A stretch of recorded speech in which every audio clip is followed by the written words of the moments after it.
When you're compelled to paint, everything else becomes subordinate. Artist Curtis Otto.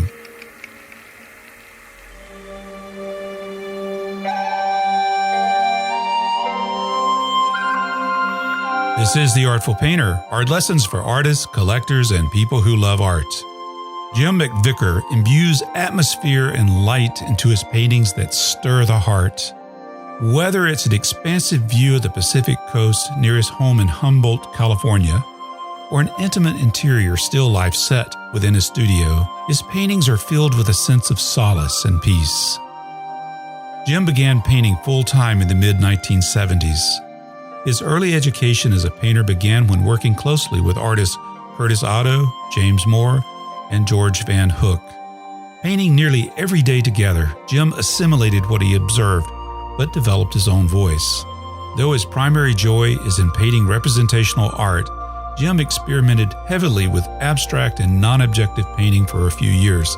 He says the lessons he learned from that period of experimentation positively influenced his approach to representational painting. Jim values painting outdoors as well as in the studio. You could say, in effect, he has two studios, the great outdoors and his home studio.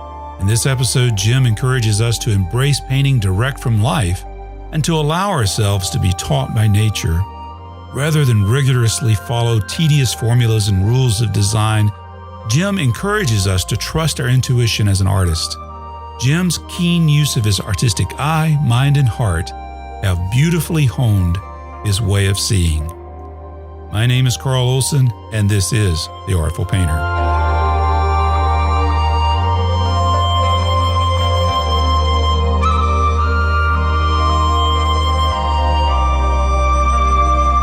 Jim, I really appreciate you being on The Artful Painter, and I want to read something to you before we get into this, okay? All right, Carl, thank you. This is a comment that was left on one of your YouTube videos. And by the way, I'm really happy to see you on YouTube. I think it's a great way for you. It is, yes. It's great for artists to get out there. I know it's intimidating, but yeah. But anyway, this is a comment that was left that just blew me away. This person wrote, "No artist and landscape painter has ever been so inspirational as Jim McVicker has been to me. My son died 4 years ago, and we were very close. After his death, I did not paint for 4 years. It is because of Jim's work that he has inspired me to paint again, and painting has been great therapy for me. I owe a lot to Jim. For it were not for his wonderful art, I would have given up on life and left this world. In reality, he and painting saved my life." When you hear that, what does it make you think that someone feels that strongly about your art? Right. To be honest, it's a bit overwhelming. I remember reading that comment when he put that on there some time back, and we've since been Facebook buddies, and I certainly see his work, and I'm just so happy to see that he's painting, and I was very moved. You know, you never know what you do in this world and what you put out there, how it's going to affect other people. And that YouTube video has gotten a lot of views over the years. And it was something that was made about myself and my work by a filmmaker. And I felt like I was in the right place at the right time. He came to me about doing that. And to have that posted and to see that kind of reaction is really a beautiful thing. And I mean, I think art has that kind of power. It certainly does for me. I mean, I'll say, I can't say that art saved my life, but it certainly was something that gave me this incredible direction and passion that I was looking for and hadn't experienced, and it does. It's something that we put out there, just as we look at the great art, going to museums. I mean, it was seeing those kinds of things that got me wanting to paint and made me find life so much more interesting and exciting than I did at the time. And so Yeah, that's a powerful statement he made, and it's a beautiful thing that he felt that way about the work, and so I'm very, very pleased to hear that. Well, I didn't mean to hit you with something so heavy right at the beginning of the show. Yeah, right. But it's not the first time I've heard this kind of thing. Not so much to save my life, but that art has touched a person in such a way that it's calming. It helps. It's a safe place to go in a very turbulent world. I've heard those expressions many times. So when I saw this, I actually saw it this morning, and I said, whoa, "Did you really? Wow! Wow! Whoa! Wow! This is incredible." Wow. Now that video was done about, I guess about 10 years ago, 12 years ago? Maybe 08, somewhere in there, 07, 08. And so it's, I had a number of hard copies that I sent out, a lot of those, and sold some over the years. And then we immediately put that up on YouTube just for people to watch. And the reaction was really overwhelming. In fact, the video itself, I had no idea what to expect. This fellow Peter came from Norway, and he knew a friend of mine here, and he saw my work. My friend introduced him to my work, and he just out of the blue said, if you guys fly me over to California, I'd love to make a film about Jim. And we were like, wow, yes. So we bought him an airline ticket, and Peter spent 2 weeks or so over here, and probably 15, 16 hours of film that he broke down into that half-hour video. And I didn't see any of it until he sent me a copy of what he was going to finally put out there, and it was so much more than I had expected. And it's been something that has certainly brought more attention to my work than had it not been out there. In the beginning, the first year or two, the comments and people contacting me and so forth was really huge. And so, it's kind of odd to watch a film of yourself and to talk about yourself like that. And, some people think, well, there's a promotional thing this guy paid for. And it wasn't that way at all. It was just something that kind of fell in my lap, and I felt like I was in the right place at the right time. I think so much in life happens that way. It's so true. Yeah. Yeah. And this video, just so everyone knows, is called A Way of Seeing. Jim McVicker, A Way of Seeing. And it is, I enjoyed watching it. It's about 30 minutes long, but it doesn't feel like 30 minutes. Mm-hmm. That title, A Way of Seeing, that still seems to be your way today. Well, yes. And I didn't come up with that title. My friend John Crater that wrote the narration to the film. And then, of course, we interviewed a lot of people, or they did, and I was on it quite a bit. And then Peter did the voiceover. I think John came up with that title, and it just seemed the right title. I mean, I think all of us painters, strive for that, for our own way of seeing. And that's what painting is all about to me, is seeing and learning to see.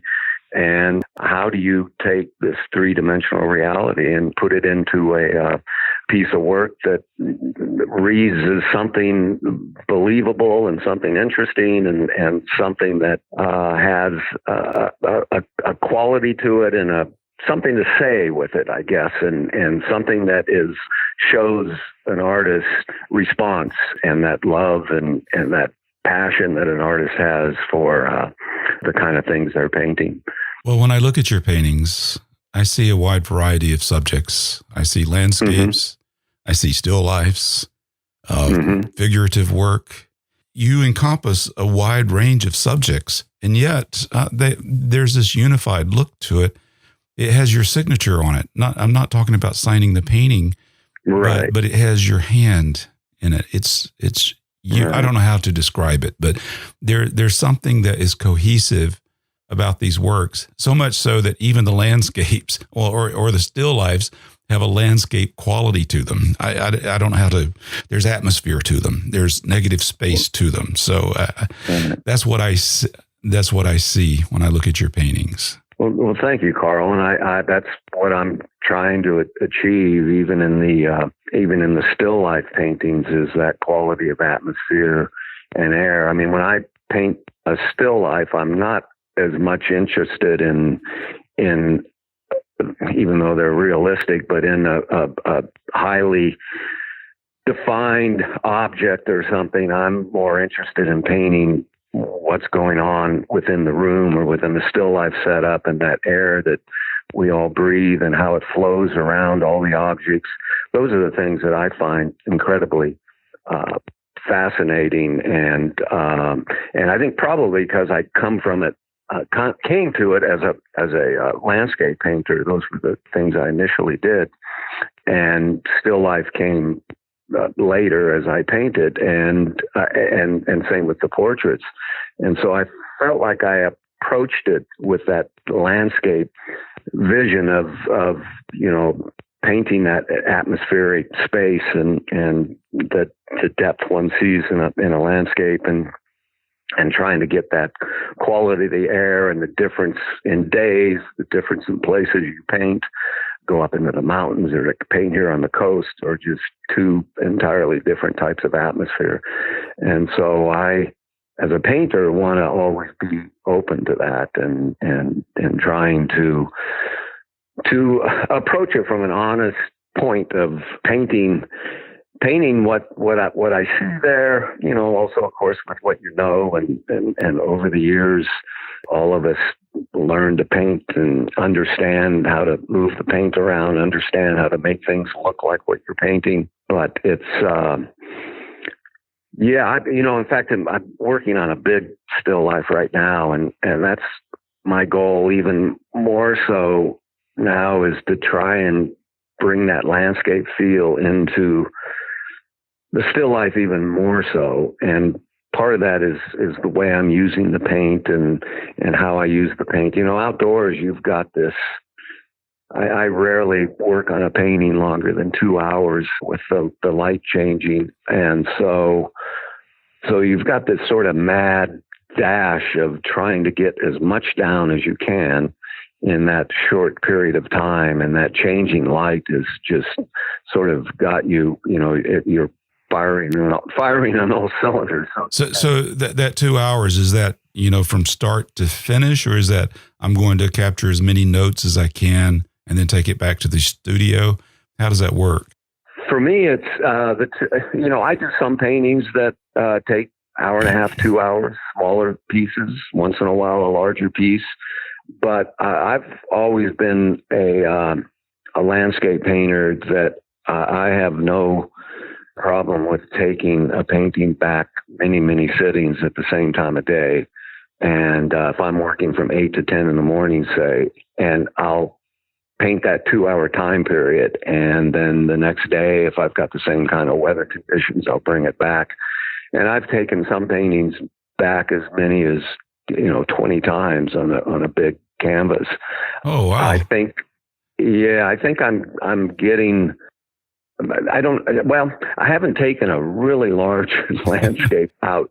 To me, a large landscape, I've done things as large as 4 by 5 feet outdoors. But I think the largest I've done in the last few years is maybe 30 by 40. And that's a good size painting to take outdoors. But I'm doing more studio work now on the landscapes, spending more time with them back in the studio and kind of reworking some things and moving some stuff around. But I rarely do, say, a 2 hour painting with notes and then bring that back and make a bigger painting from it in the studio. I might bring that back and finish it up more in the studio from memory. I used to never take photographs when I went out, and now I do take some photographs and find they may help with some of that memory stuff, but I always stick with where I was going with the painting and the colors I'm using, the tones I'm using. The photograph, as we all know, doesn't really give you the information, or your own interpretation of what you were working on is very different than a photograph. But I've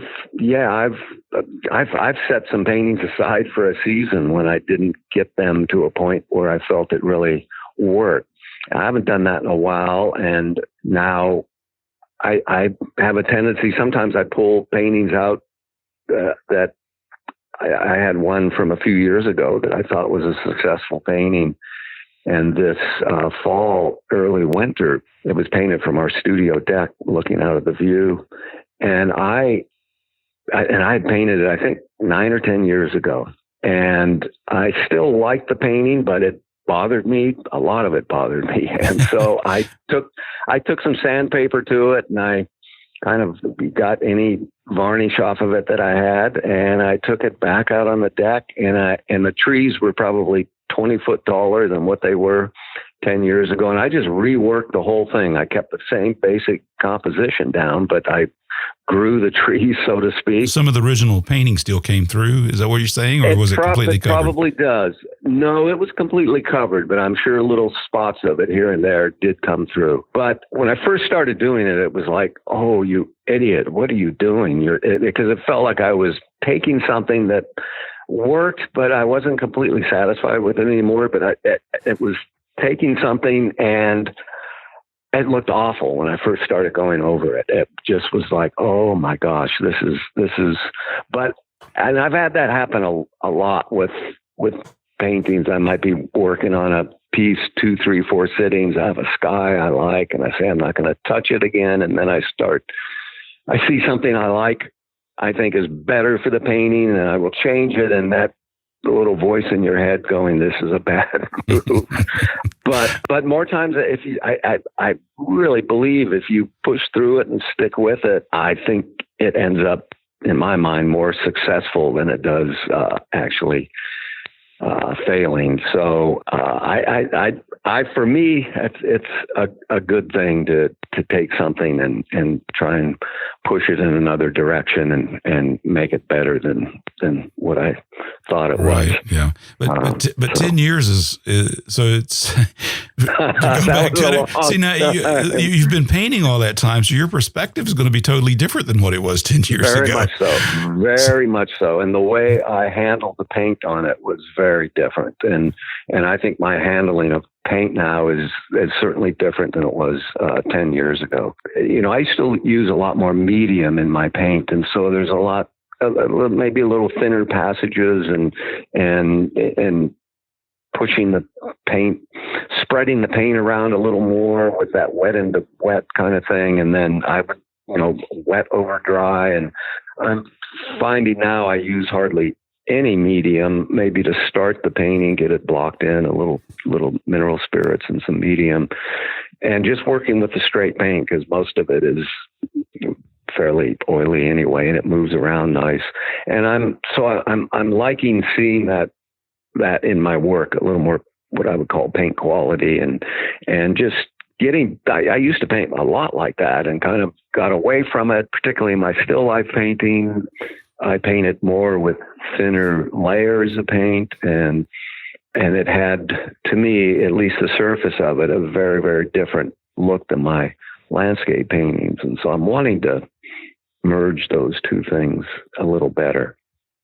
And still life, when you're sitting in my studio and you've got this consistent lighting, you don't have that intensity of trying to rush through a 2-hour period of going, God, I got to get this, I got to get it. It's changing. So the still lifes, are they lit by studio light or by window light? I have a big 8x8 foot skylight in my studio, and so that's nice. Where almost everything is painted. I've got a couple windows that I occasionally use and incorporate the what's outdoors as well. I like doing that with some still life painting. I've always, in the beginning, indoors, I painted with artificial light, but once I started getting studios with north light, and then I had a studio for years with a skylight, and then when my wife and I built our studios here at our house, we each put these big skylights in, and it's great. I think it's phenomenal lighting. It's got this soft quality. It's got the coolness and the warmth. It's just a beautiful lighting. And I've done some things at night with artificial lights, but I haven't done that in years. I can't stay up that late anymore. But that's your bedtime, right? Yeah. The workshops I teach, I don't do a lot of them, but I do a few still life workshops. We almost always use artificial lighting just because that's the only way we can really get 12 different, well, we don't do that many setups, but 5 or 6 setups for a dozen people to work from. So, and I found that, I could see using some artificial light again, because it gives it a whole different quality. Just looking at some of the paintings on your gallery, your still lifes, they have a diffuse lighting look. They're shadows and good definition. If someone can see that light and visualize how it comes in, it's just got this soft, diffuse glow to it that even delights things. There's enough drama to be interesting, but yet there's a softness to it that's very appealing. Yeah, and that's the skylight. I can't imagine living without a skylight anymore, because I've been doing it for so many years. I like Northlight as well, but and they're very similar type lighting, but I like that thing from overhead. And sometimes I set up the still life directly under the skylight where you really get that overhead light. Other times I will set off to the side where it's a little more of a frontal lighting. And I can set my still life up where it feels like it's coming more from the side. So it's and there's some that even have the backlit. It's almost like it's backlit. Yes, very that beautiful. as well. If I get out far enough away from it, I can get kind of a backlit effect, and so it's got a lot of possibilities that I find really interesting. Well, it's almost like you have 2 studios. There's one outside and there's one inside. Right. And then you really blow our minds with, there's this one, I'll have to show it in the show notes. I think it's called Begonias in Sunlight. It's a large painting, 40 by 30, but it's a still life set up outside. It's very meta. Exactly. That was about 3 or 4 years ago. We have an apple orchard in our yard, not big, but 4 apple trees. And we have an acre of property. And so it's, we've got some space around us. And I've painted the apple orchard at different times. And I hadn't done it in a while. And I was in the studio, and it was a beautiful day. And I'm like, what do I want to work with? I find I'm often trying to find something that's, different, even though I'll repeat subjects. I go back to subjects under different lighting conditions. Like, what can I'm going to paint the apple orchard again. And I went out there and go, boy, it would sure work better with a figure in it, I think.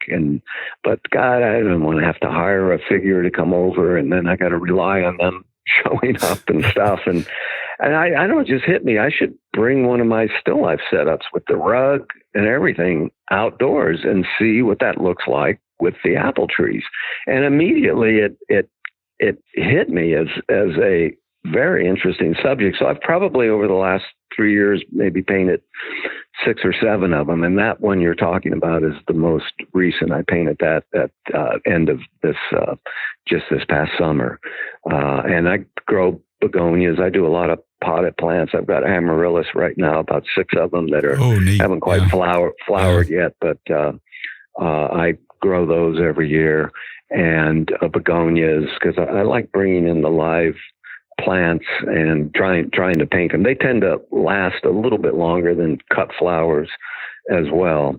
We've got a large flower garden as well that both of us grow, and we both paint it and clip flowers, bring them in here for still lifes, and then paintings of the garden itself. There's a number of those on the website too. But yeah, it's, I didn't realize how much I loved flowers and how much you always, at least I do, I look back on my history. Why does this affect me? Why am I responding to this? And my dad grew flowers, a lot of them.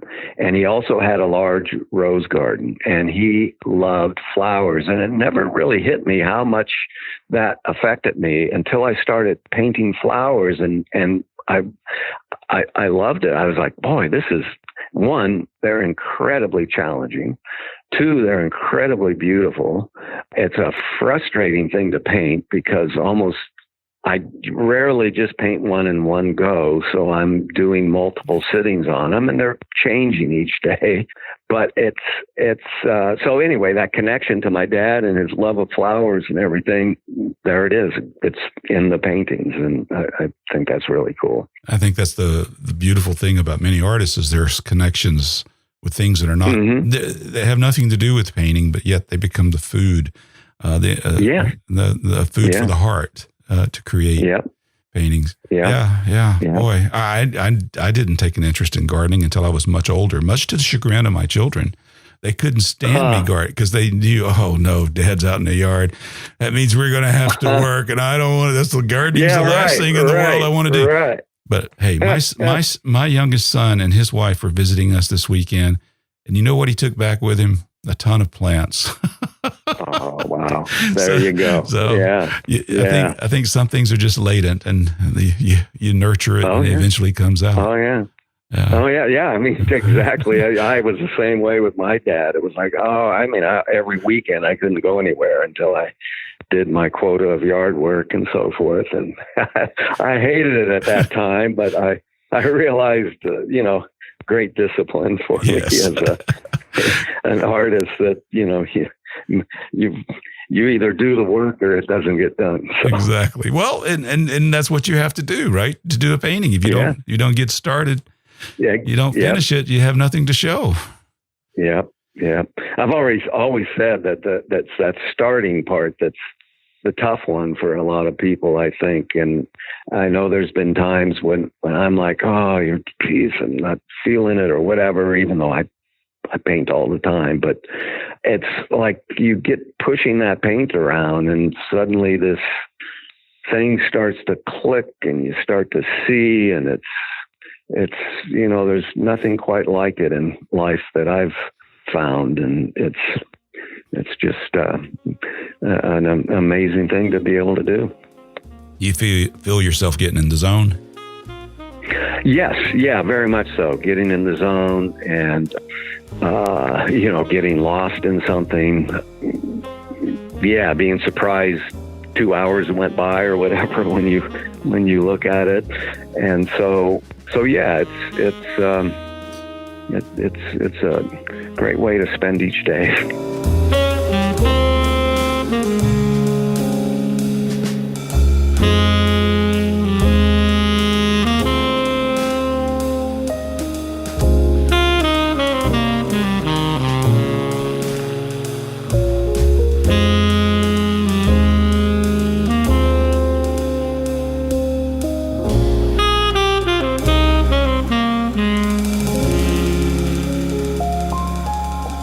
I just finished reading a book called The Craftsman's Legacy, and I was surprised at how many working with your hands has that same effect. So whether you're an artist, you're rebuilding a motorcycle, blowing glass, or whatever it is, you get in that zone. There's a satisfaction that comes from making something with your hands. Yep, definitely. Robert Henri talked about that a little bit in his Art Spirit book that I read back in the early 80s, but I just remember him, that art can be brought into just about anything you do. And it's that heart and that love and that passion and you get lost in it. It's got this meaning to you. One of the quotes from that book, I don't mean to turn this into a book review, but it's fresh on my mind. And what you said just kind of triggered something with that. But one of my favorite quotes that were in there is this guy, he's a master penman. So he's penmanship, writing, calligraphy, that's his thing.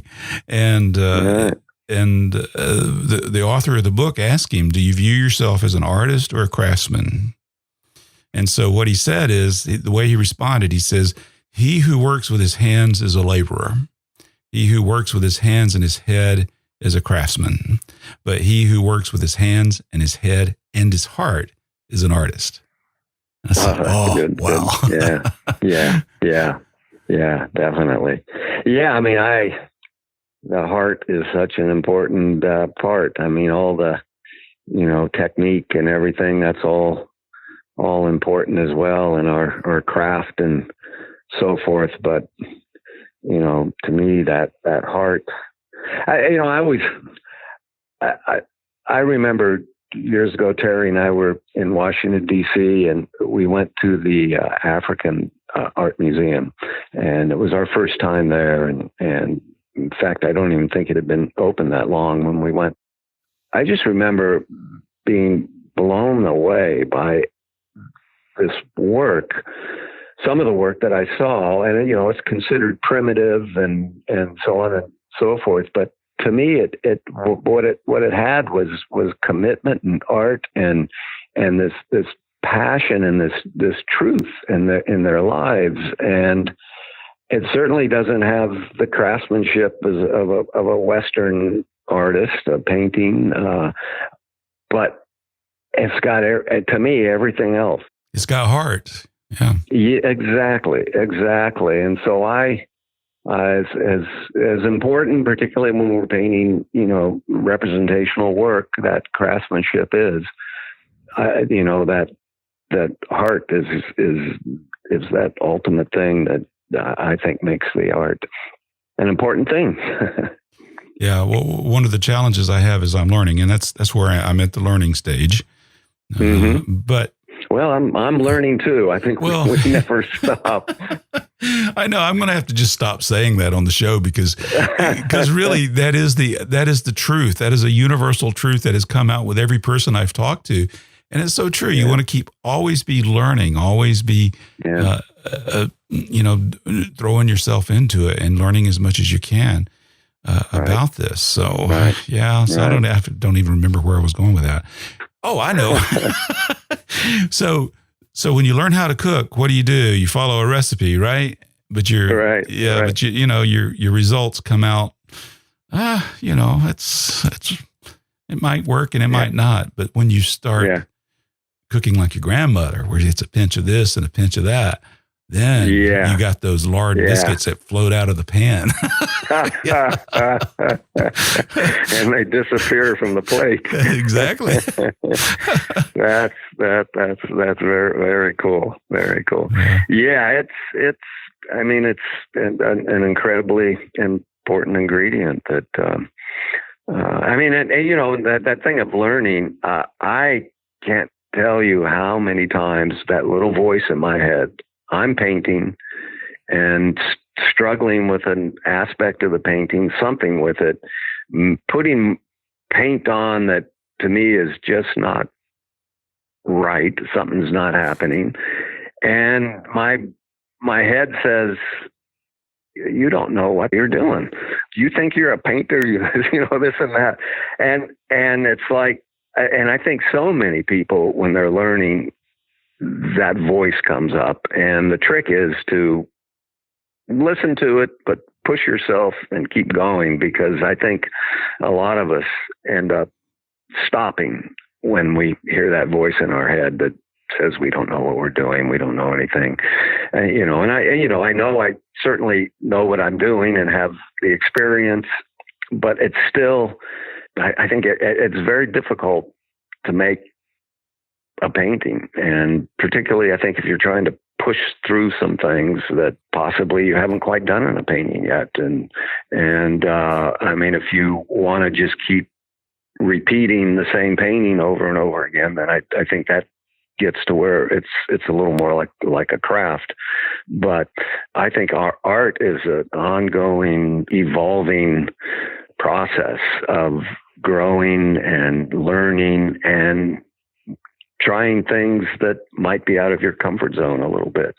That to me is the exciting part. If I was just to paint the same painting over and over again, I would lose that interest in it, I think. You're not going to be a repeat genre painter. No. In fact, I always say I have a short attention span. That's why I go from landscape to still life to portrait.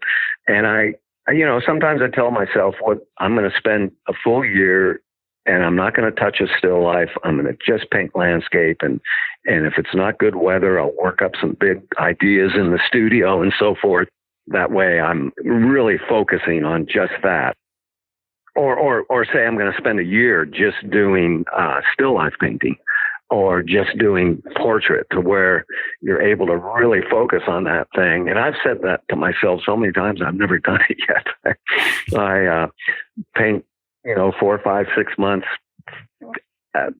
working with the landscape, and then I want to do the still life. Or I go back and forth all year. Like this morning, I was out working on a landscape before we talked, and we have some lovely weather here right now, cold but beautiful. But I also have a still life going at the same time. Do you find that difficult to bounce back and forth like that? I don't really. I mean, I kind of like it. I feel like for me it keeps my, a certain activity going on that in my head that feels good to me. It feels, it'll get frustrating to me because I'll get some landscapes going, and where we live in Northern California, the weather can, be hit and miss at times. And so you get 2 good days and I've got 2, 3, 4 landscapes in progress, and then the weather changes, the rains come, and I go, oh my gosh, I'm not going to be able to get back outdoors on those. So that was the very reason I started painting still lifes to begin with. Was I wanted to paint from life, and I wanted something in the studio that wasn't working up a landscape from a study or working from a photograph. And so, I thought, boy, I'm gonna do still lifes. I can paint them from life, or I'm gonna do figurative work. I can paint it from life. And so, there's a certain frustration with it, but I really like it. For me, a really good way to work, and it keeps me feeling, I don't know, challenged or. Yeah, it keeps the neurons firing. Yeah. Yes, we want that. The older we get, we want that. You said you started off with landscapes, and then you've gravitated toward still lifes. You still do both. Mm-hmm. So when you were doing landscapes, were you editing what you saw and then translating that onto the canvas, or did you paint what you see? And where I'm going with that is, to me, a still life is very edited before you even start laying a mark on the canvas. Right. Yeah, you're setting up your own composition, definitely. Mm-hmm. Mm-hmm. Yes and no. My early landscapes were painted, and it's funny. I didn't start with small landscapes. I was painting, probably the smallest was 16 by 20, but mostly 24, 30, 30, 36 landscape paintings outdoors. And those were more times than not done in one session of probably 3 to 4 hours outdoors, and then some fine tuning if I needed it back in the studio. And I always say ignorance is bliss. I've felt like the more I got to know about scene and landscape painting, actually almost the more difficult it became. My innocence in those early days. I was putting big gobs of paint on the palette. I was working with several painters here. One of them, my friend George Van Hook, and we were buying big cans of classic art oils, and just painting very broadly and very exuberant. Almost, I remember just kind of saying at the time, felt almost like an abstract expressionist, except we were dealing with representational painting. And so I was certainly editing, because it was a very quick painting, but I was not really for a long time shifting. If it was in front of me, it was in my painting. And I mean, once in a while, I probably left something out or moved something a little bit, but that came a lot later, where I really within the last 10, 12 years, I've gotten more to where I feel like I edit a lot more on the landscape. You know, I almost felt like, it's kind of funny to say, but, and it doesn't, you know, it has nothing really to do with art, but to me, the landscape itself is so pure, so beautiful. And I look around, I know artists that say they rarely find a good design or composition in how they see nature. So they're moving things. And I always felt I see design and composition everywhere. So when I would compose, unless something really felt out of place or in the wrong spot, or it created a weird tangent somewhere on the painting, I rarely move things around. But nowadays, I think I compose a lot more. Even though I still take what's in front of me, if I can't get excited by the thing I'm looking at and the way it's just sitting there, I'm not gonna get very excited by it.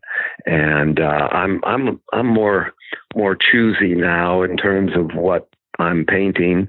And I paint all the time. I'm a fairly prolific painter, but I feel like I am more conscious of trying to find something, particularly if I know I'm going to spend some time with it, doing more than one sitting.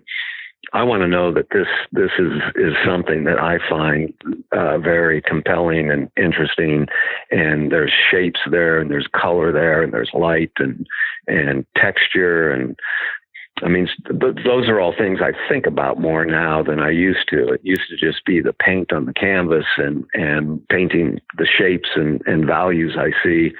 And I've always pushed the color a bit in my work, even in the early days, and because I've always enjoyed color. And so I still like to push the color a bit. Maybe is a little stronger than what I see in nature. More saturation? Yeah, just more saturation. More, if I see color somewhere, really trying to play up on it. But of course, that's with keeping the values in mind and making the thing read in a believable manner. Well, how do you go about selecting what you want to paint? What lights your fire right now when it comes to selecting something to paint?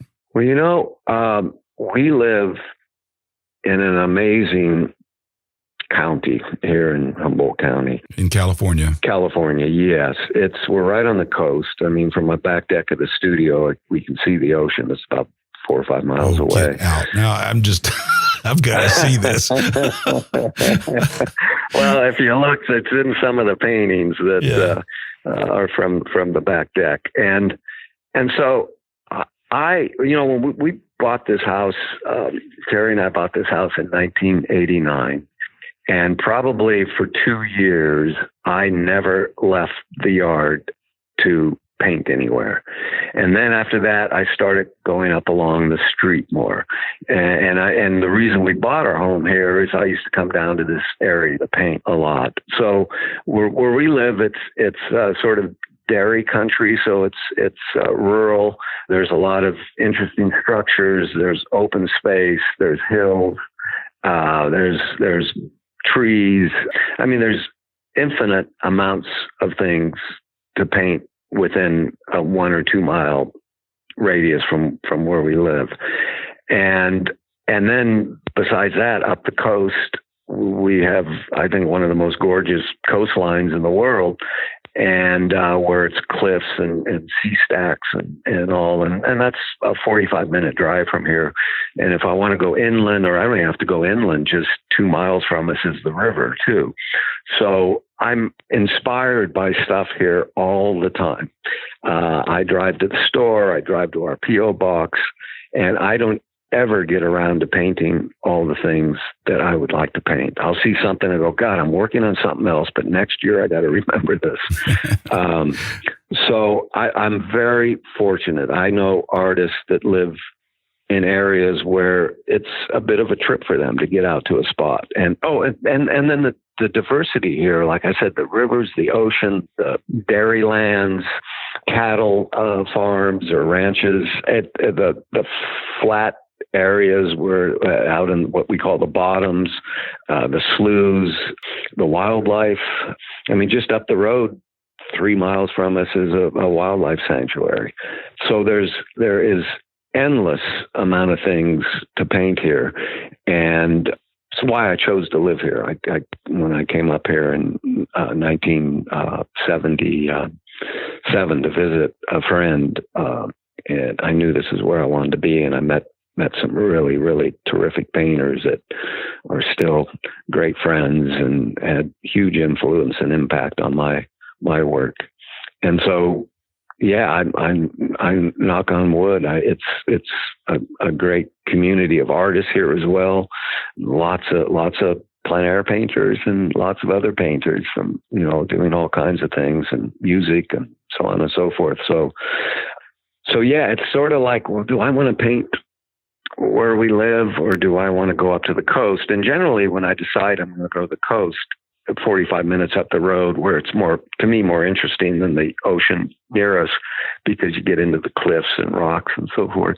I'll generally plan to be going up there for a 2-week period or so, working on several things.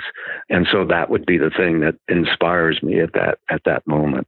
Lately, I've been painting some areas I haven't painted before, which is hard for me to believe living here for so long, or also areas I've visited before and painted, but feel like I have such a better handle on what would that be? I can do with it now. Just down the road from us is it takes me 4 minutes or so to get there. This dairy farm and these great barn structures, and then the bushes and trees that are there, and the view looking east when just after the sun has come up is just incredible. And then the view looking at the barns is equally beautiful. But I remember one fella stopped and he talked to me a little bit, and he knew my work and knew me, and he looked at my painting and he looked at the barn structures, because these aren't like this beautiful barn structure. They're a working barn that's old and they do the job, and, right? Yeah. And he said, how you take something so mundane and make something so beautiful out of it, really it was like a realization to him that that's what the artist sees, I think. It's like you're able to look at something and you see design, you see color, you see light, you see values, and you see how to organize that on a canvas and make it interesting. And a lot of people, unless they're looking at, Half Dome or a waterfall or something, they just don't see that. To them, it's a bunch of scrub brush and funky looking trees that are all gnarly. And like I was painting this channel of water that's probably there just because it's wintertime and been raining a lot. And somebody commented, God, you made just this ditch look beautiful. But I never even thought of it that way. It wasn't like I looked at it and go, yeah, I'm going to take this ditch and make it beautiful. I looked at it and I said, God, that's gorgeous. Look at that reflected sky and that water. Look at those dead, or not dead, but they're just without their leaves and so forth. The bushes, and they're kind of this violet and this red, and then the greens are so vibrant from the rains and these puddles of water. So I think those kind of things are just awesome. So, but in terms of what's grabbing me, it changes a lot and comes and goes, but almost anything that I think would make a beautiful painting. I think a lot of this is a matter of perspective about finding beauty wherever you are. Yeah. Where I live, I don't have the drama of landscape. Mm-hmm. And I admit, there's times I feel a great deal of angst over that, because I do want to see the grandiose. I want to see the big. And that's probably because of I'm not used to that. I'm used to the understated, the rolling hills and the green and the things like that.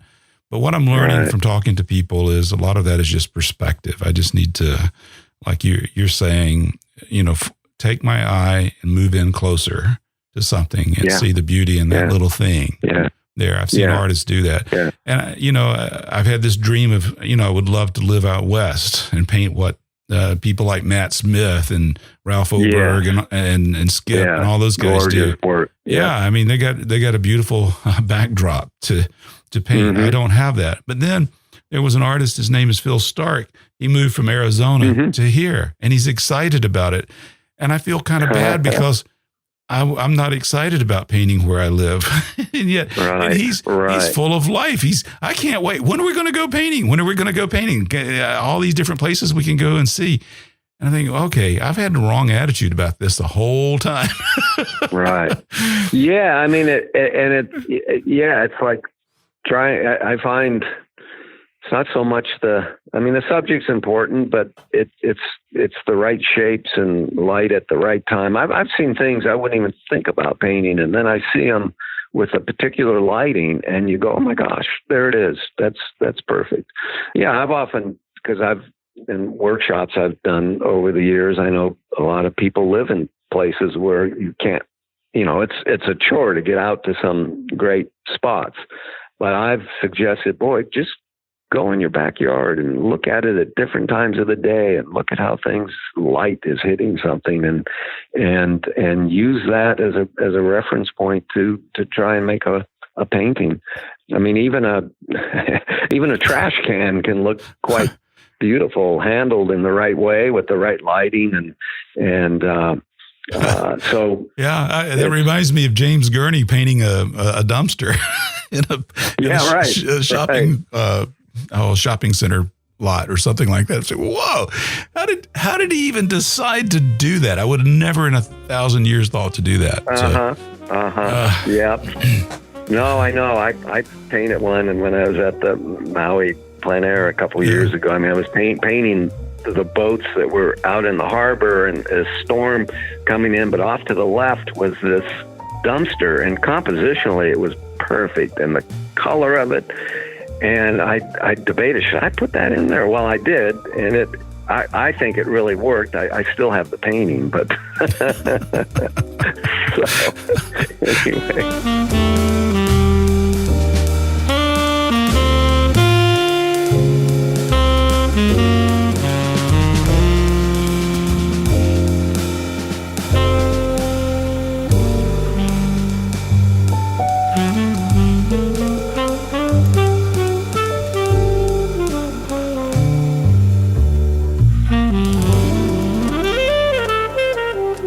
What is your process for painting? Well, I'll tell you, I know a lot of artists do preparatory sketches and thumbnails and so forth. And I'll admit, I've never done a thumbnail in my life. And I have a certain nervous energy when I'm starting a painting. And I actually like that. And I want to, if I go out to a landscape, I don't know why, I see something I want to paint and the design hits me in my head right away. And otherwise, like I said, I wouldn't even attempt to paint it if that design isn't there, if I'm not seeing it. And so for me, I almost feel like that thumbnail is already there, etched in my head. And so I jump right in, whether it's a still life or a landscape or a portrait with a thin paint. Was it always like that? Yeah, I've never. Yeah, I didn't do my first painting until I was 21 years old. So, and I wasn't other than doodling, I wasn't what I would call a sketcher when I was a kid. And I never even went in a museum until I was 21 years old. I remember walking into one of the first museums I went into. I didn't stay because I would think I would enjoy it in a way now that I didn't then. But what I saw was a number of very dark, religious related paintings that I had no interest in whatsoever. And they didn't click that thing in me. I mean, what really clicked in me was looking at a French Impressionist landscape in a art history book, and I was like blown away. Oh my God! Now that's painting. That's something I found very fascinating. But anyway, I approached painting from I think an incredibly naive perspective of not really knowing anything. I just knew when I saw those Impressionist paintings, I liked what I saw. And so I started just directly copying them. I didn't do drawings of them. I did oil paintings of them and acrylic paintings in the beginning. And so, yeah, I've never planned a painting out. And in fact, it's sort of like scratching on a chalkboard for me. I guess I like that. I don't want to plan something out and then follow a plan. You want to see where it goes.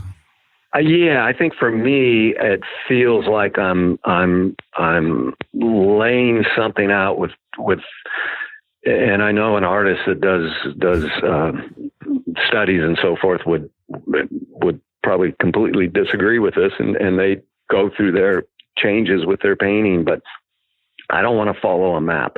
And so I just like the idea of jumping into it. And I make the changes as I go along. If something compositionally isn't feeling right, I shift it. I get rid of it. If something isn't needed in the painting, I get rid of it. If I need to add something, but I don't want to have it all laid out in the beginning that I know, well, this is my painting. This is the study. This is what it's going to be.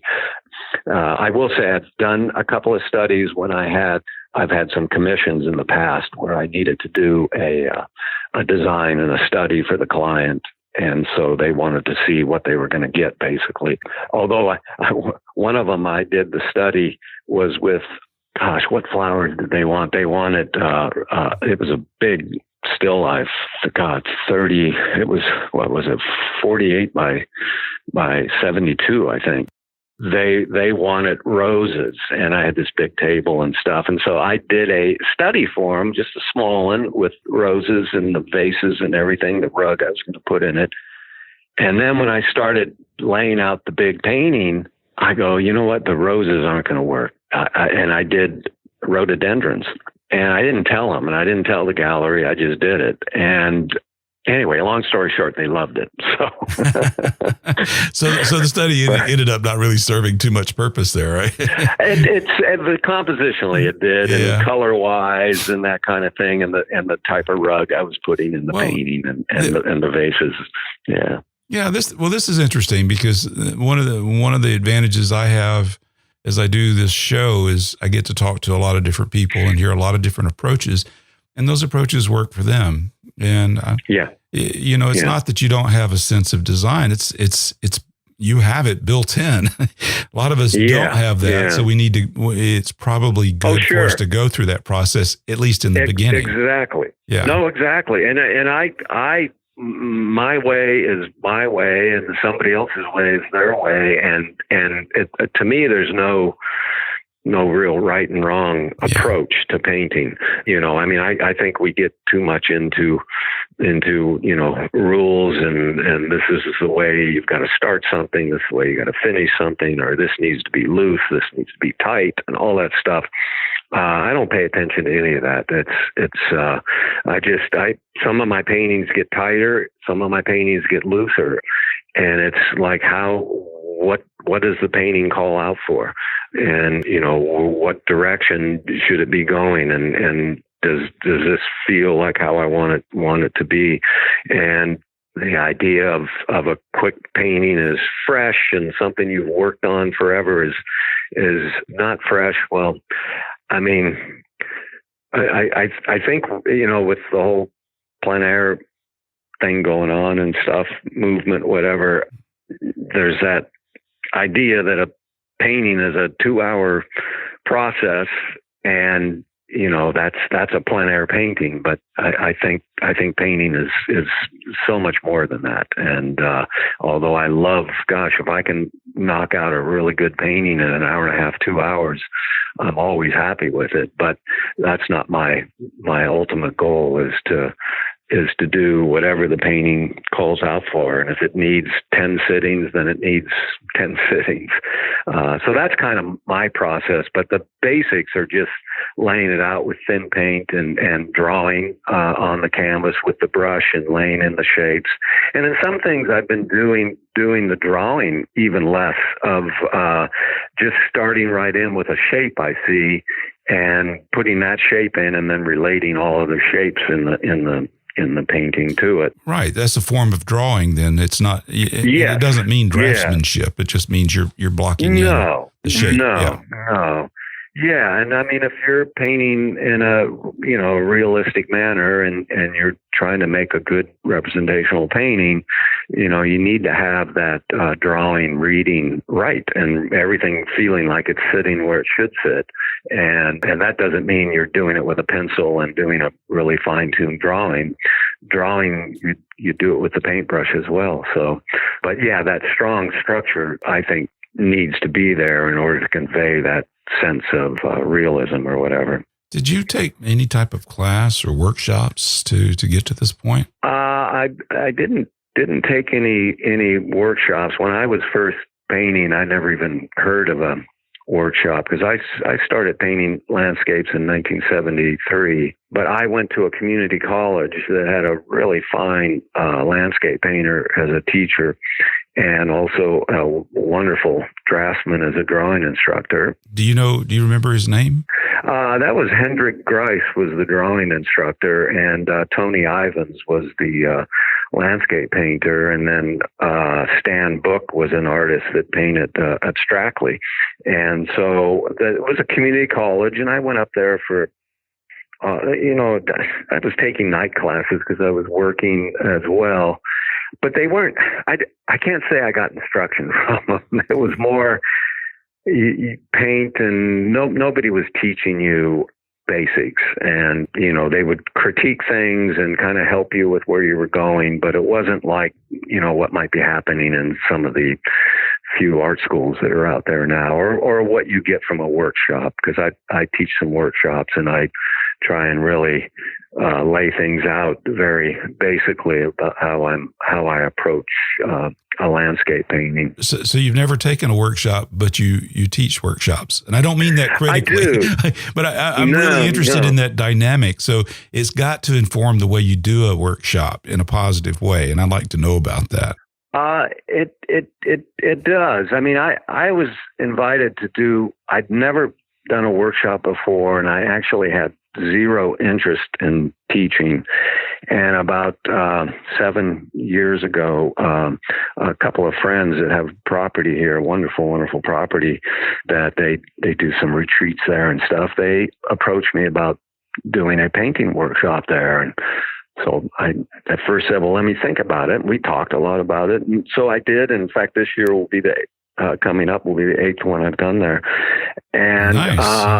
I found, I didn't know, I always said, well, you know what, there's so many people out there teaching, and do we really need another painter for that matter? There's some painters out there. You don't need any more competition.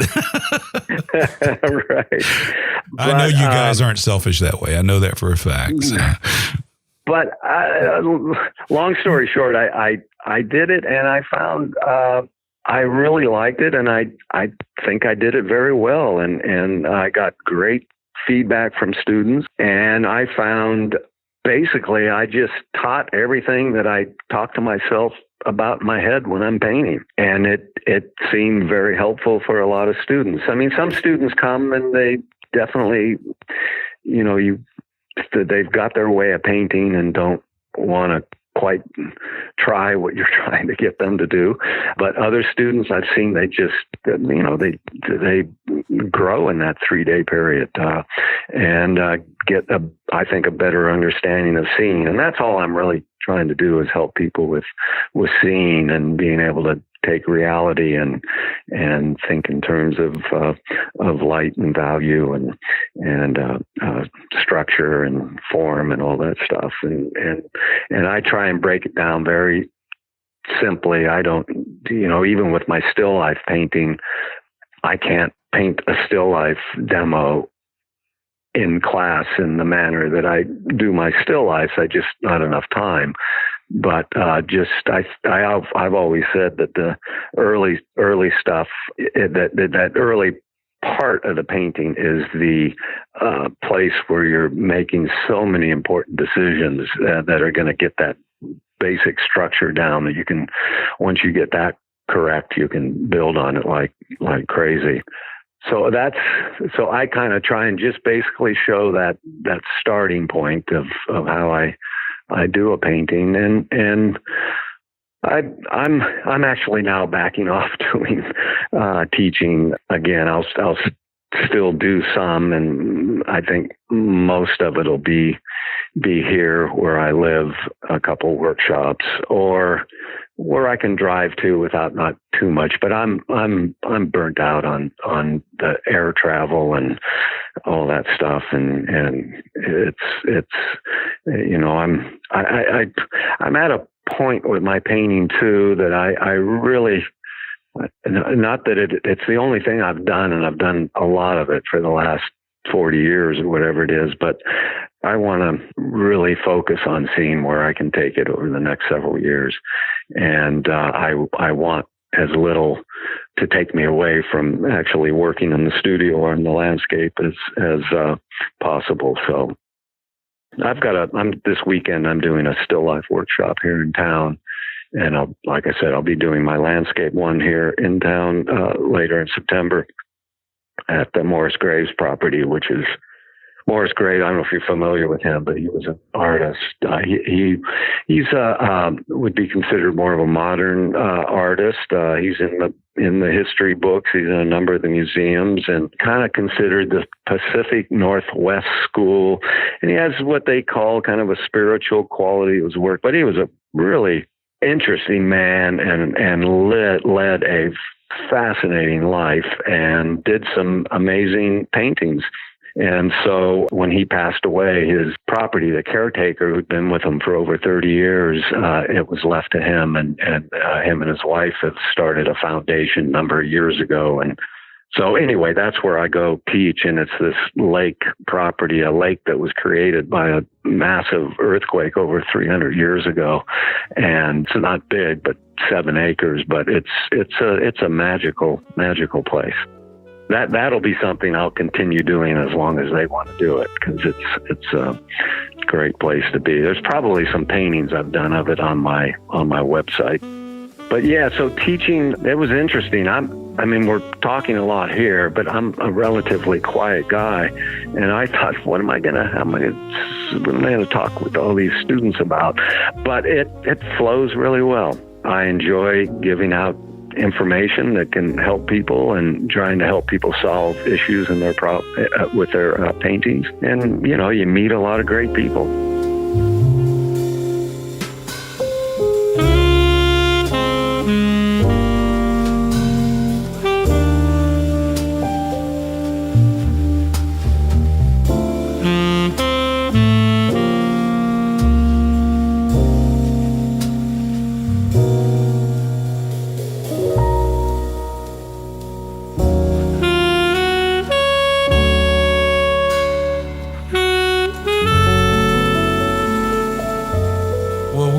See your art going? I haven't done as many large paintings in a while.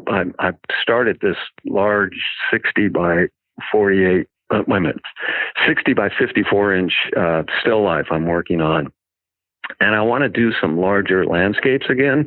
And they'll probably be studio landscapes. I'm more comfortable with working those things in the studio. I never wanted to be away from the site when I was years ago, but I'm getting to where I've been doing a couple things here and there, a few things here and there, studio paintings from small studies, and maybe using a little photography and memory. And so more of that.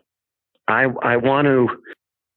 finding just moving the paint around and using more paint has been something that, and I've done that before, but I feel like I have a different way of working with that now, and I'm just enjoying picking that paint up and mushing it around on the canvas and trying to think maybe more about just the whole surface of my painting and the expressive quality of the brushwork, the textural qualities, and just hopefully developing even more sense of spatial qualities in my work, pushing that more, and that realism, but looking at the painting up close, having it be more suggestive, so to speak, where what you see from across the room might feel different than what you see standing right by the painting.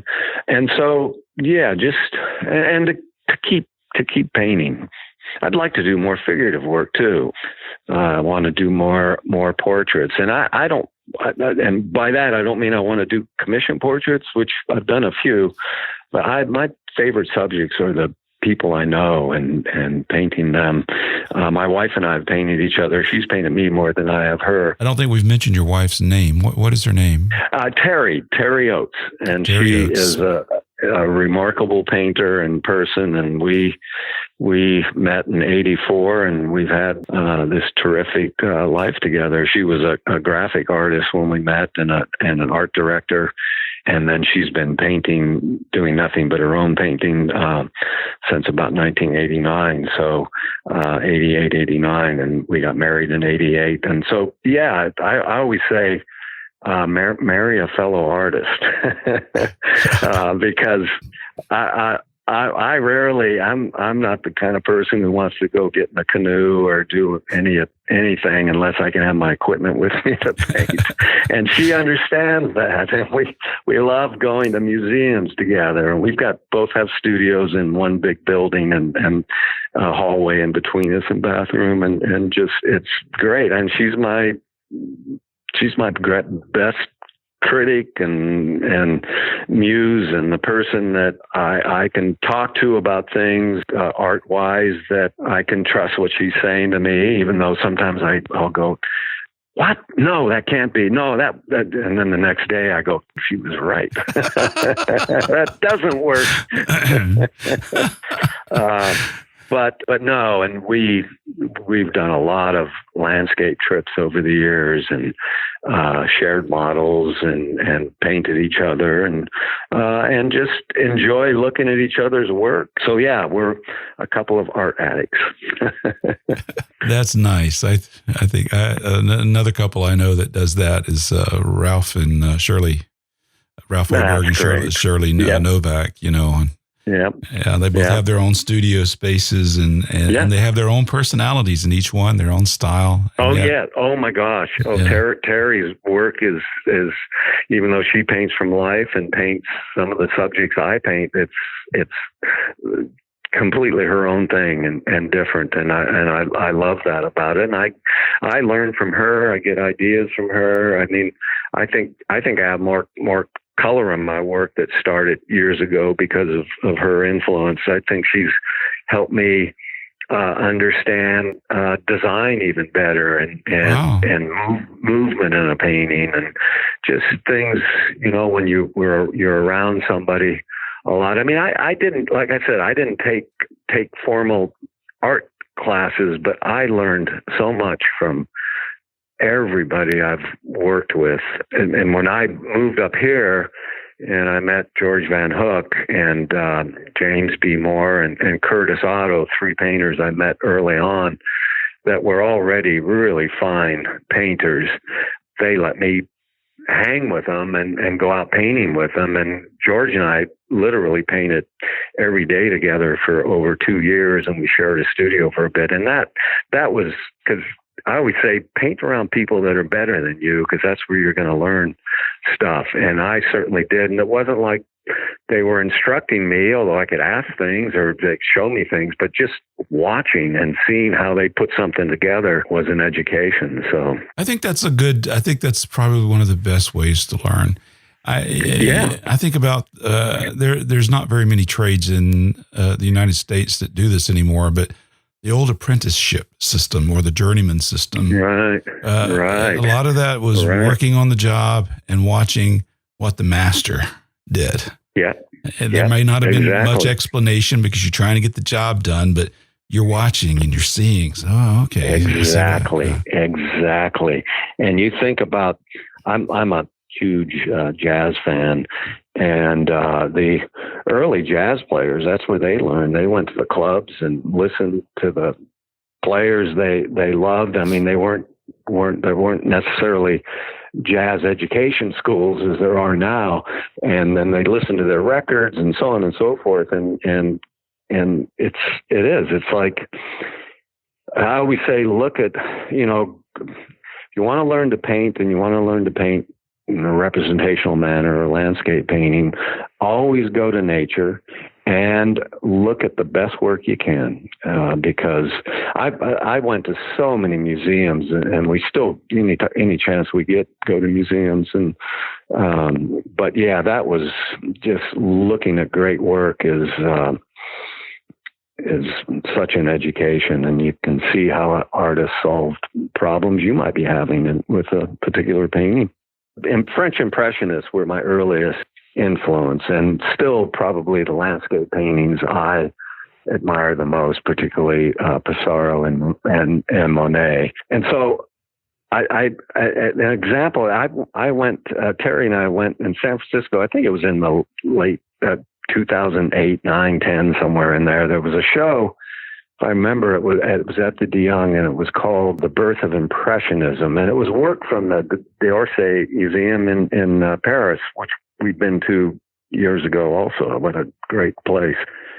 And so the first room you walked into was what would have been called the academic painting of the time, and a few others earlier landscape painters. There was Courbet, and there's Bouguereau, and what's his Lapage, and various. I mean, it was a phenomenal room. It was great work. There was an experience I had that I found very interesting. So you see that's the first room, and there's probably 15 or 20 pretty good sized paintings in it. And then you walked into the room with the start of the Impressionist work, and it was like somebody opened up a cellar door and let the light and air in. I could not believe how it hit me. So I looked at that whole thing. I said, I got to walk back into that first room and look at those paintings that were, I believe, for the most part, studio paintings. And I yeah, these are, technically, I mean, everything is beautiful work, but okay, I'm going to walk in and the same thing hit me again.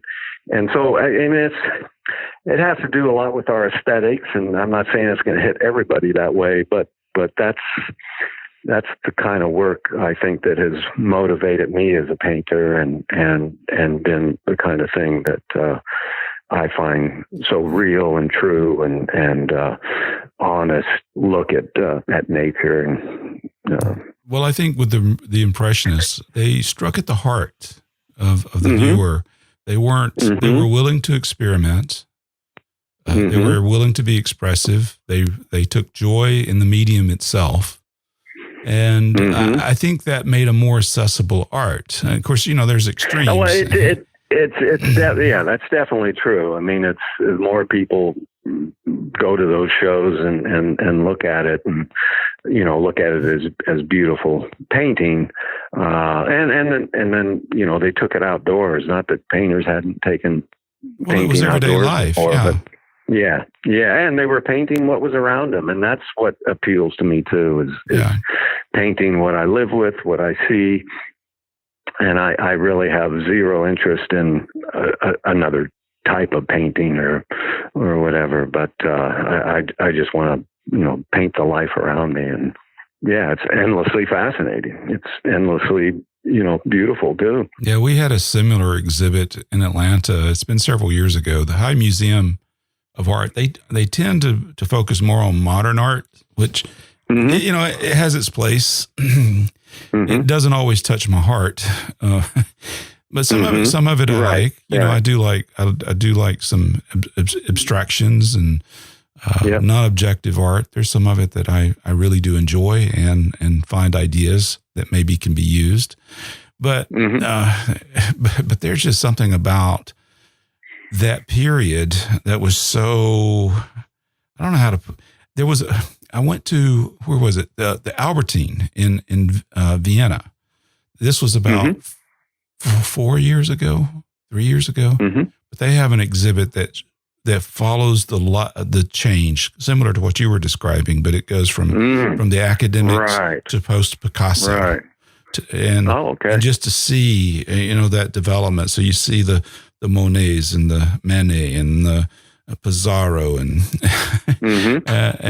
Paul Klee. I remember my art teacher trying to pound into our heads all these artists. And that time I didn't have any appreciation for it. But then I'm standing there and I said, there's Paul Klee. That's who Miss Pfeiffer was always telling us about. Oh, that's funny. Yeah. And you know what? It was a beautiful painting. Yeah. It was beautiful. Yeah. No, I even painted abstractly for a couple of years. You did? Yeah. I mean, I got away from the landscape painting, and that was before I came up to Humboldt County, but in 77, I moved up here. But before that, I spent a couple of years just doing these things out of my head. And I saw an abstract expressionist exhibit. I saw a film called Painter's Painting, and it was all about that time period, the 50s, 60s and stuff. And I responded. I actually, if I had to start all over again and say, okay, you're going to start painting again, I would probably do it the same way, because it freed me up in a manner. And I am not afraid of paint and moving paint around.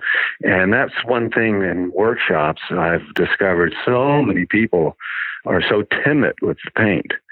It's the last thing I think you need to do when you're learning how to paint. And I mean, there's a point in my own paintings where I really slow down. I'm more, you know, I wouldn't call it timid, but just more, you know, this is going to go here, this is going to go there. But when you're laying in a painting and really, anyway, it just, that abstract painting out of my head just kind of freed me up, and I was playing with design and just tripping out, you know, doing all these things.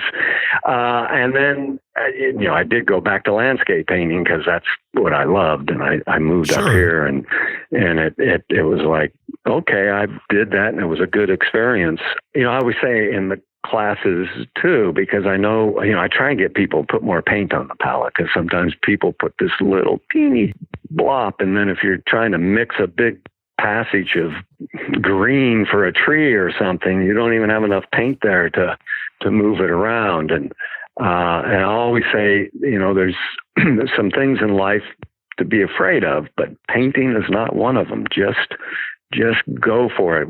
You've got nothing to lose. You know, if you mess it up, you scrape it off and start again. And I just think when people free themselves up more and just let their intuition, I always say, trust your intuition. Let that have free reign, and just go for it. Don't be too restricted by the things you think you should do or shouldn't do. And I mean, if you've got a good lay-in with a sound drawing and your values, you know, just build on that and have a good time pushing the paint around.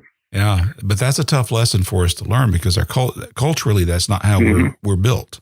No, you know, our culture, I know. You know, you go to school, you know, grades, you know, pre-K to 12, and then you go to college, and then you might go to you know, postgraduate, but those are phases and they're done. And now you're supposed to be an expert. And then you work all these years at some trade, and you're an expert. And then all of a sudden you're retired, or you're no longer doing that, and you start to paint. Well, then inside, see, I can relate to this because I started late. So this is, I feel like, okay, I should be able to pick this up real quick. Yeah. There's nothing quick about it. And then you're looking at there isn't. And then you're doing cost basis analysis because that's what they taught you to do at work, right? So, okay, I'm going to put out 0.25 ounces of paint. If I use any more than that, it's going to be wasted. Right. That is a tough mindset to beat. It's very tough. And you know, something I told myself because I was 21. I mean, that's not old, but it's certainly a lot of people had been doing it since they were kids. And I was I was clumsy. I was awkward. My work was crude. It didn't look like the work I really liked. And, but obviously kept working through it. But a little trick I played in my own head, I said, well, okay, I might be 21, but actually as a painter, I'm 11 years old. And so I've got, in 10 years, I'll be, 22 years old. So as a painter, so that kind of allowed me to feel like, cause it was, you get with other people that were your age or a little bit older or even a little younger that were already really fine painters. You got to really put your ego in your back pocket and just go for it. And cause it's like, oh, do I want them looking at my painting I just did? Look what they did and look at my mess. So we're kind of taught to have an ego. So We have to put it in our pocket and move on, right? Yep, definitely. But I think we need a certain amount of ego to even do what we're doing. Sure. So, it's you got to have a level of confidence to function. Yeah. There's a balance. You got to have a right view of yourself. So, totally. I totally agree with that. That's interesting. Those influences that you've had, it builds, back then you probably couldn't see where you would be today, but now here you are. Oh, no. In fact, I remember saying to a painter friend when I had really only been painting for 6, 7, 8 years, maybe, I said, I'm never going to be able to paint like that sort of refined, beautiful stuff I see. And, time went on and I developed. And so, you don't see that stuff then. I mean, we're kind of all in the moment, which is good. I always enjoy when I see, let's say you see an orchestra and there's 30 pieces up there playing and, they're making this beautiful music. And I like to look at them and visualize them as a kid. And maybe driving their parents a little crazy with the sour sounds they were getting out of the clarinet or whatever. These people pursued and they stayed with their work, and there they are in this orchestra now playing beautiful, beautiful things. To me, that's like anything that you want to do really well. I mean, it's the rare bird out there that comes out of the gate painting a great painting or playing a wonderful symphony or whatever. I mean, those are very, very rare people. We all have to work hard to get to where we want to get with it.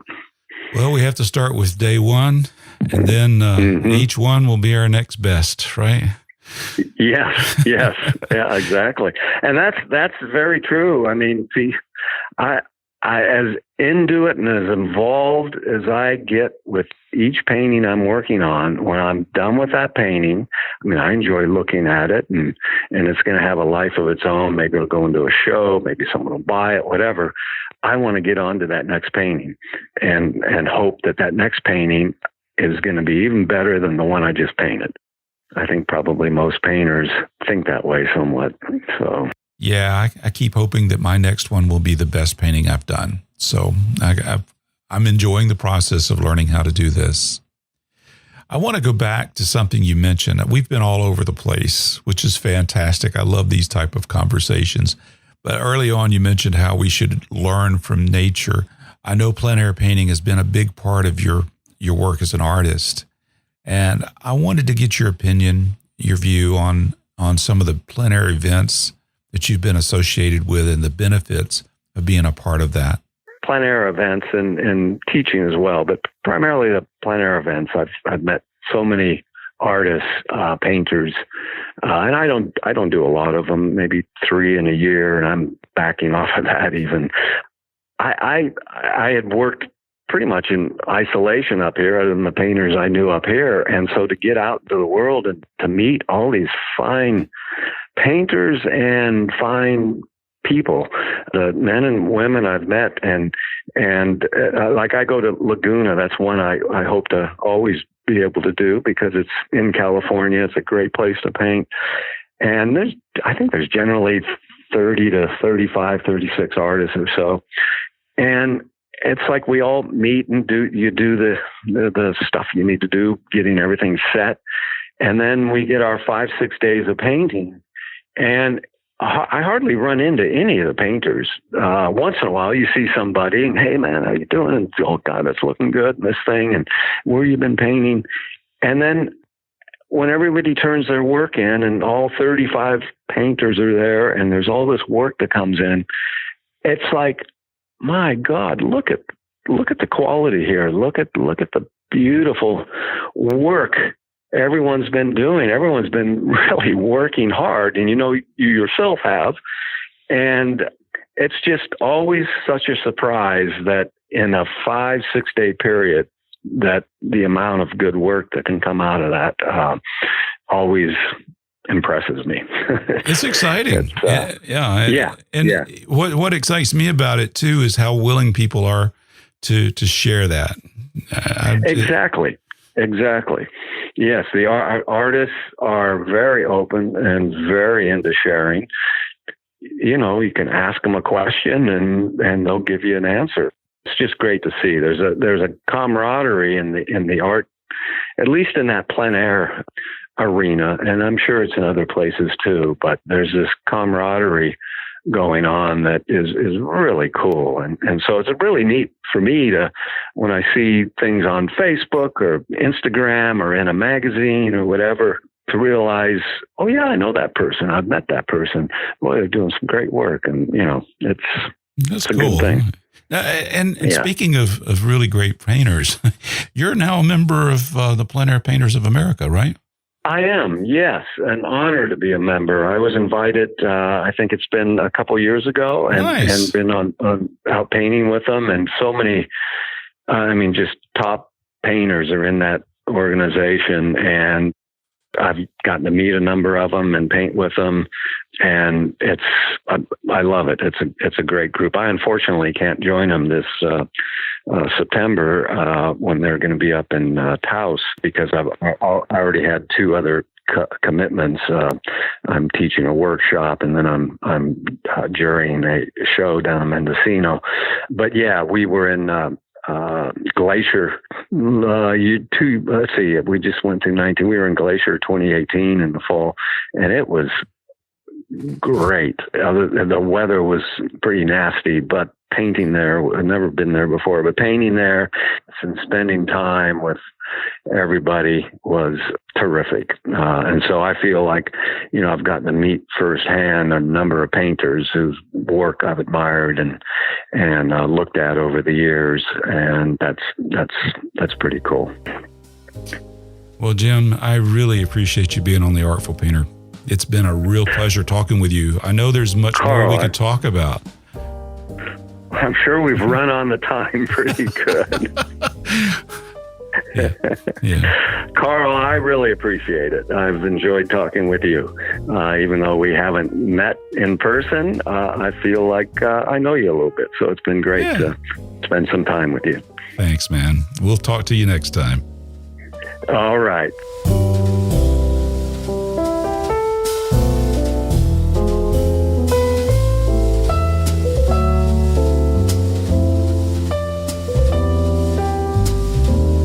Jim McVicker, I cannot adequately express my gratitude to you for taking the time to talk with us. He is an extraordinarily kind and generous artist. I can't get over this experience that I've had in speaking with him. It was just fantastic to have the opportunity to talk with him. So thank you, Jim. I appreciate it. Be sure to visit his website. It's at jimmcvickerpaints.com. I have links in the show note to his his website, his social media, as well as some of the artists that he referred to in our conversation. I'd like to share with you some of the feedback that I've been getting since the last episode. This one comes from Mark Dickinson. It's in reference to episode number 21, which featured Skip Whitcomb. He says, "Dear Carl, thank you so much for your podcast. Just finishing up listening to this podcast with Skip. What a treasure. Thank you." Mark, I appreciate that feedback. I agree with you. Skip is indeed a treasure. My next email comes from Alan Bloom. The subject is fantastic podcast. He says, "Hi, Carl. I follow Victoria Taylor Gore and am so glad that I stumbled across your podcast thanks to her posting about it. We are fortunate to own 2 of her paintings. My wife and I don't consider ourselves collectors, but over the past 30 plus years, we have acquired paintings and sculptures that have just emotionally moved us. We live in the mountains outside of Boulder, Colorado, but love spending time in New Mexico, especially Taos and Santa Fe. I retired last year and, encouraged by my wife, began painting. I did a fun workshop in Taos last October that was put on by Jim Cox. That was my real springboard into acrylics, and since then have been taking classes here in Boulder. So far, I've listened to 2 of your podcasts, and they are incredibly inspirational. Needless to say, Victoria's was the first. I so appreciate that you don't do dry, traditional interviews. It's more of a conversation with the artist that manages to dig into their thinking and personality with just a touch of mechanics. I'm working my way through the rest of your podcast and look forward to your future work. I'd like to make a suggestion for a future artist to feature. Lee Gusterson of Taos is also one of our all-time favorites. We have 6 of her paintings, a mix of small, medium, and large. We love how she captures the landscape and stories of northern New Mexico. Her website is leegusterson.com. Thanks again for your work, Alan. Alan, first of all, I want to thank you very much, not only for your email, but I'd like to acknowledge your generous donation in support, giving financial support to the Artful Painter podcast. I deeply appreciate that. That essentially makes you one of my associate producers. So thank you very much. And I also appreciate being able to hear from someone who buys art from the artists that are featured on this show. That is fantastic. This is the first time I've actually heard from someone that buys art from the guest of this show. So that's an interesting perspective, and I really appreciate it. I know I know you mentioned that you don't like that moniker collector. You don't consider yourselves collectors. You buy things that move you, and we get it. I know we like to put labels on things, and so you end up with the label collector. But we get what you mean. You buy with your heart, and you support the people you love. So we really appreciate that very much. Thank you again for your email and your financial support. The next email comes from Brian Buckrill. He says, "Really enjoyed this interview and was very pleased to be introduced to the wonderful work of Victoria Taylor Gore. However," here it comes. I'm in trouble. He says, "the information about the use of acrylic paint and acrylic mediums was not correct. I encourage you to interview an acrylic painter and how they work in that medium." And he gave me 2 suggestions. One is John Poon, who is an artist in Utah, and William Hook, who is an Arizona-based artist. But he concludes, "Keep up the good work." So this got me intrigued because he didn't spell out what we said was wrong. Okay. So I wanted to know. So I reached back out to Brian, and he kindly responded. He says, "With acrylics, there's no need to use mediums to hold the paint to the canvas, as was indicated in the podcast." And then he says, "You can ask Golden," which I did. Actually, what I did is I went to Google and looked up Golden's justpaint.org newsletter, which has this article. Oddly enough, it's called "How Much Water Can You Safely Add to Acrylic Paint?" And they acknowledged that for years, the standard advice was a 1-to-1 ratio. They considered that to be safe for paints and mediums. And plus it was something that was easy to remember. So we've heard this over and over. I heard it many years ago when I started first painting, and my first medium was acrylics. So that's a lot of times we do that. We'll hear something and then we repeat it as if it were doctrine. right? But as it turns out, even Golden Paint, who came up with that, they said, well, we started looking at this and decided that we'd do some testing to see if it was true. And this is what they concluded. They say, however, our current testing shows you can go a lot further than that before encouraging significant issues. Just how far? Well, we think you will be surprised. So this was their findings on that. When it comes to adhesion, they say we saw no adhesion failure of any of our paints, no matter how thinned down with water when applied on top of acrylic gesso. So they conclude a safe way to thin any ratio of paint to water by using a minimum blend of 1 part acrylic medium to 10 parts water. We essentially eliminated sensitivity to water or other acrylics, even with highly sensitive pigments thinned at a 1:100 ratio. So basically, you're safe thinning your acrylics. I didn't know. So there you go. And keep in mind, when I post this, all of it, Victoria was quite candid. She said this is something that she was learning with this particular medium. So there you go. We're both learning, and we continue to learn. So appreciate that. Thank you, Brian, for your feedback. The next email comes from Melody McGee. The reason I'm sharing this is because she kindly pointed out something that was going on with my podcast. She says, I never could find the Artful Painter or Carl Olson in podcast when looking for it in Google Play. So that's true. You will not find the Artful Painter in Google Play. Google Play is Google's music platform. Now, for a while, they had combined podcast with music, and it's logical, you would think. In fact, my older podcast, The Artful Camera, is in fact in Google Play. But I cannot put the Artful Painter in Google Play because they've deprecated that ability. They now support an app called Google Podcasts. So that is where you will find the Artful Painter. Of course, you can listen to it in many different places: Apple Podcasts, Google Podcasts, Stitcher, radio.com, Spotify. It's also available as audio-only video.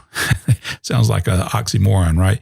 But you can listen to it even on YouTube. So, or you can go to my website, carlolson.tv, and look at the individual podcast episodes. But you're right, Melody, it's not available in Google Play, and it never will be.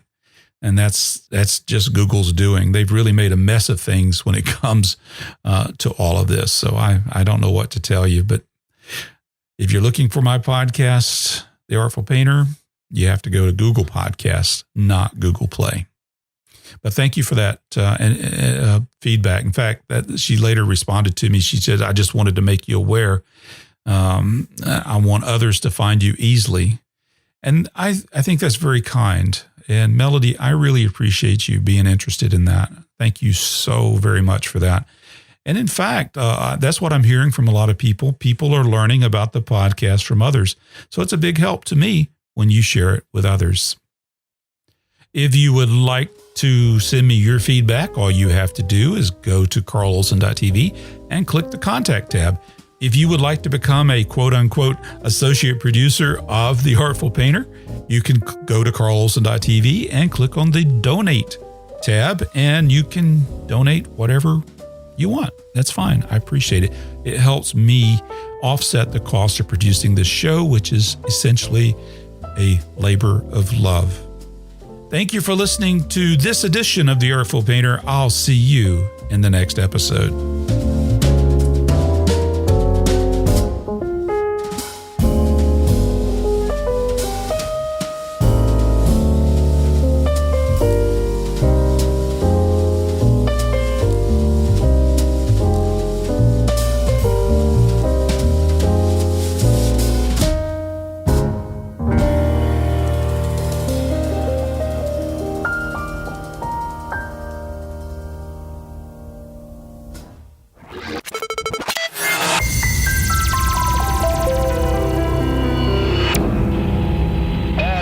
Picture on the TV.